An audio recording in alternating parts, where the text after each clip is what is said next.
going on, guys? The Comics Kid 2099 here. Today, I want to talk to you about Uncanny X-Force Volume 1, The Apocalypse Solution.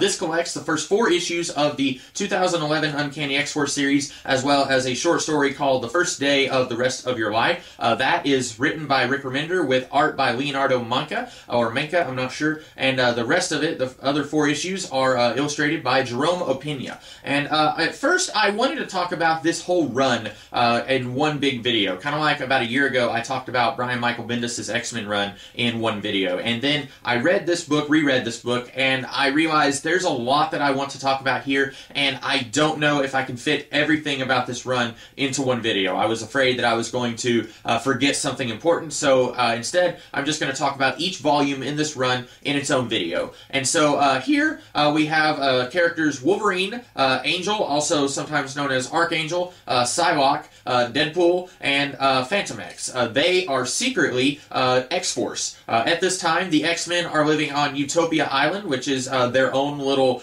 miniature continent off the coast of California. And as far as Scott Summers knows, the X-Men are all above board doing sunshiny, happy, good time missions. Nothing bad going on. But Wolverine and Archangel agree that sometimes it's necessary to get your hands dirty. Sometimes you have to go out there and kill the bad guys in order for mutants and the rest of humanity to be safe. And so these guys secretly have formed their own X-Force team.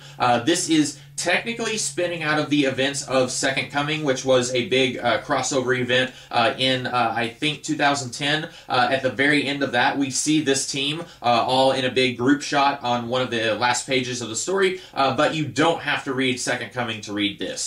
This reads perfectly fine if you've never read the X-Men before. There are some references to things that happen in X-Men history, but this is very new reader friendly. And so what I like about this series is that this takes the general premise of X-Force and it actually uses that premise. Going all the way back to the early 90s, X-Force, when it was first formed, it was a spin-off of the New Mutant series, and it was written and illustrated by Rob Liefeld, and then eventually taken over by other writers and artists. But initially, the premise was this is a more proactive superhero team, and they're willing to go out there and take it to the bad guys before the bad guys can take it to the rest of the world.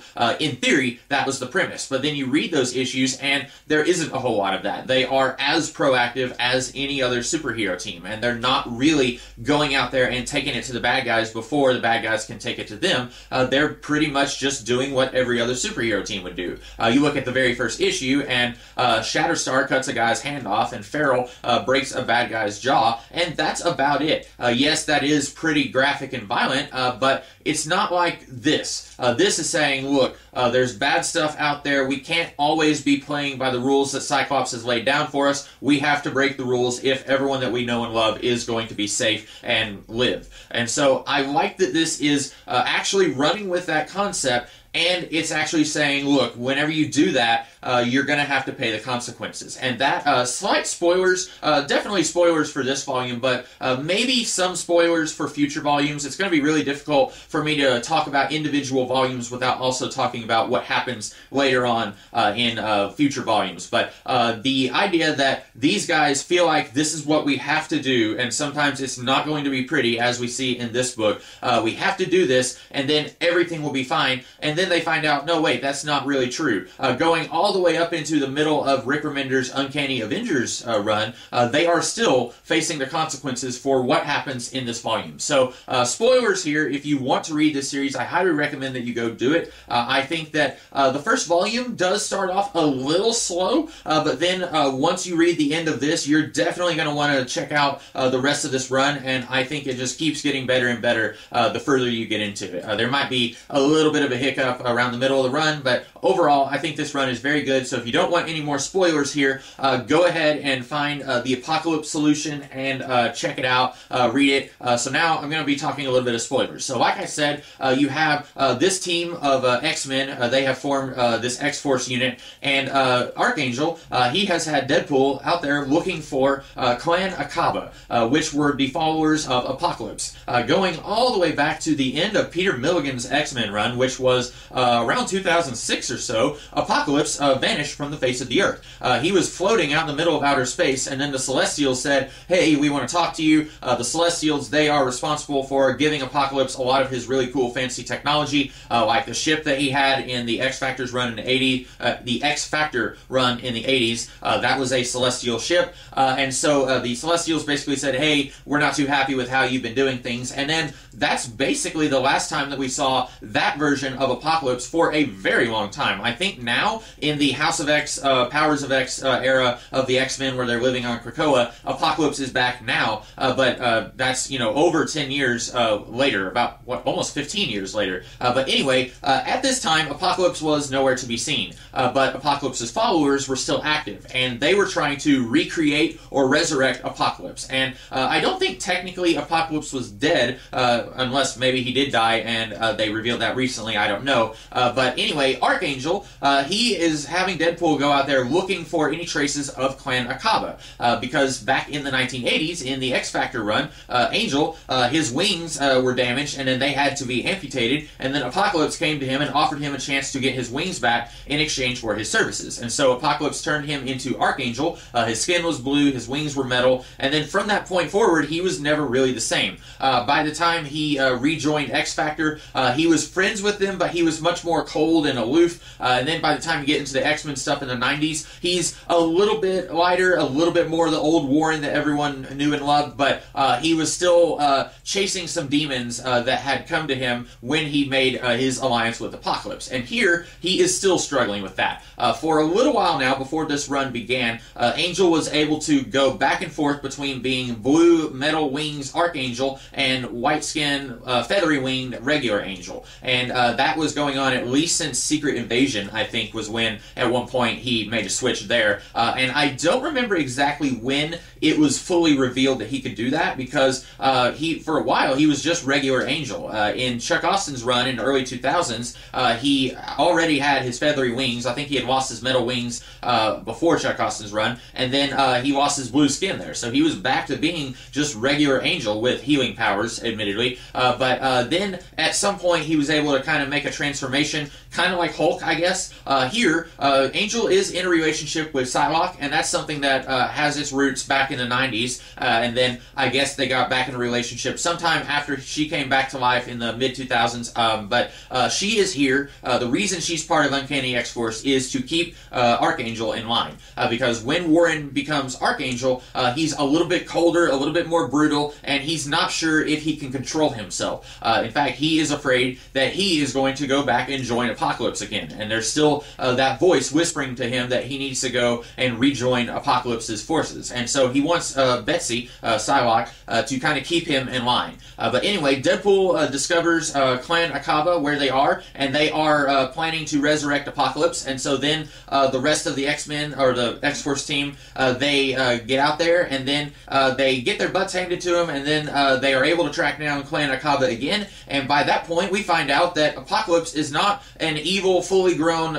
adult man, but he is a little kid. And he doesn't really want to do all the evil stuff that Clan Akaba is training him to do. They are basically brainwashing him to take over the world, and they are telling him that Xavier's cronies, as they call him sometimes, that they are evil, and they are getting in the way of Apocalypse, this little kid, turning the world into a better place. And so he is kind of reciting all this stuff that they're training him to do, but then later, whenever he has the opportunity to order X-Force to be killed, he says he doesn't want that to happen. He says, I don't want anyone to die. And then stuff happens. Basically, X-Force, they are fighting for their lives. You've got 4 horsemen here that Apocalypse recruited over the centuries, and basically we are told these guys, they are only going to be activated if Apocalypse is not around, and if they've already exhausted all of their other options. And so Apocalypse has been out in outer space for a while. Clan Akaba is trying to resurrect Apocalypse in the form of a little kid, so it's time to turn on all these other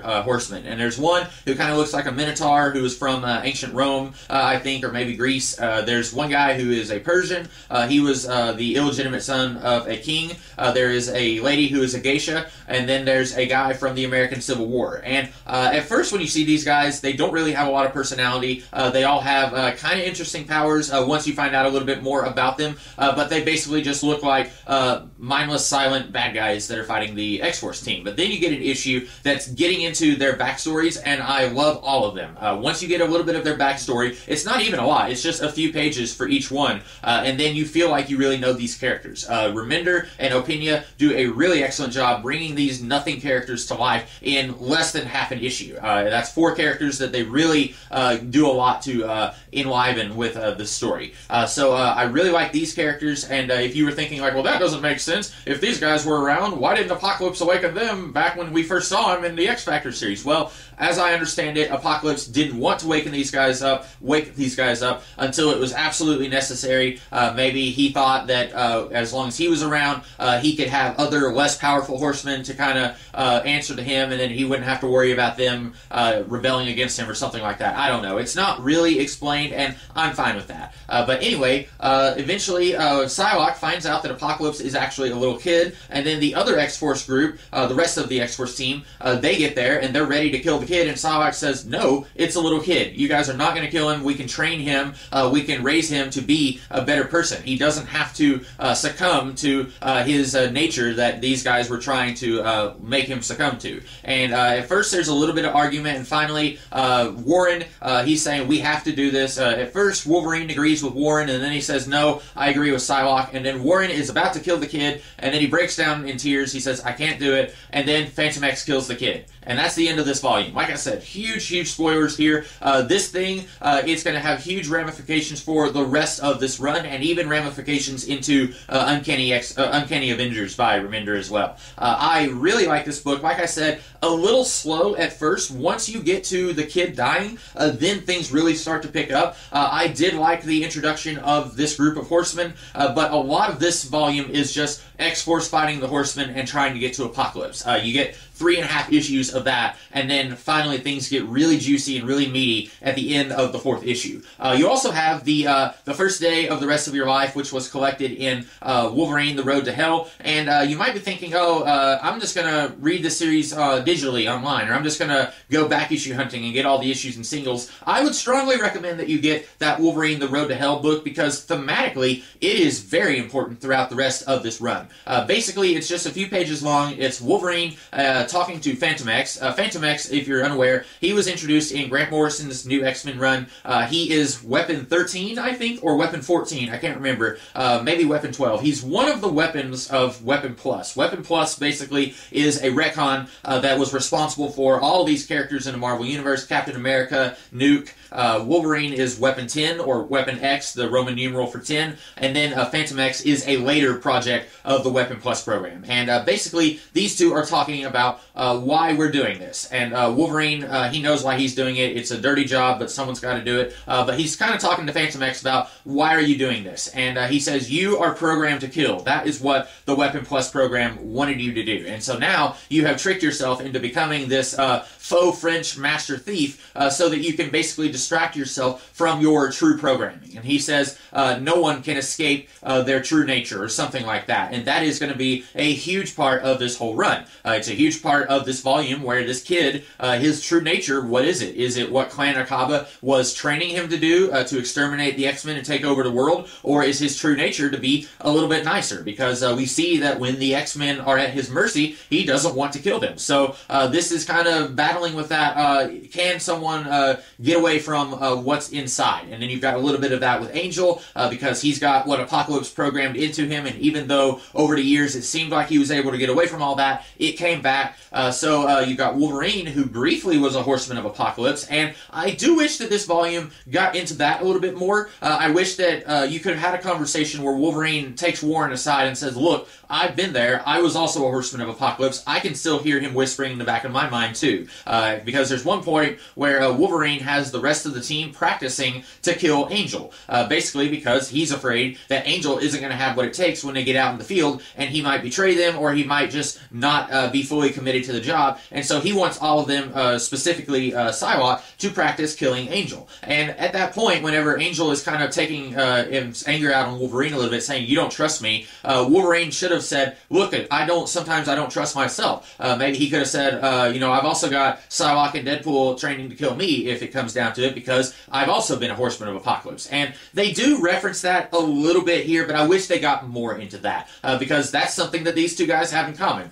Traditionally, Angel hates Wolverine, going all the way back to the mid-70s. As soon as Wolverine was introduced, Angel did not like this guy, and so it would have been cool for these two, who for a very long time did not like each other and are now co-leaders of this X-Force team and have seemingly come together with this idea to secretly have this X-Force team. It'd be really cool if they had something like that that kind of bonded them a little bit. But Deadpool is in this. I am not a big fan of Deadpool, as you guys know. This has like one of 3 Deadpool jokes that I actually laughed at in the history of Deadpool. I won't spoil what it is. I'll let you read the book to find out. It's Deadpool feeding Angel after Angel has been kind of emaciated from famine, the Horseman of Apocalypse. So I won't tell you exactly what the joke is, but it's that point in the book that I thought was kind of funny. But Deadpool will get more development over the course of this run. But if you're not a Deadpool fan, there's not going to be a whole lot in this volume that's going to change your mind yet. Later on, we will get more about Deadpool, and I will come to like him a lot more in this run. But right now, he is basically the annoying guy that's there, and nobody really wants him to be there.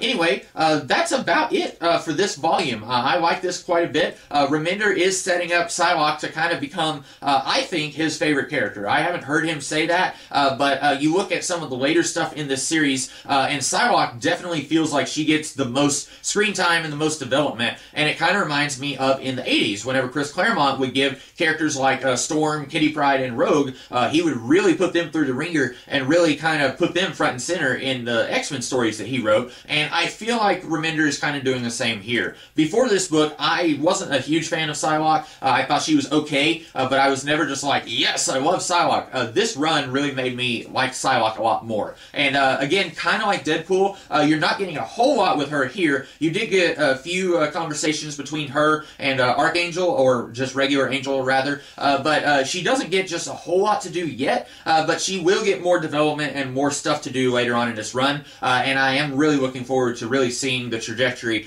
that her character takes in this run.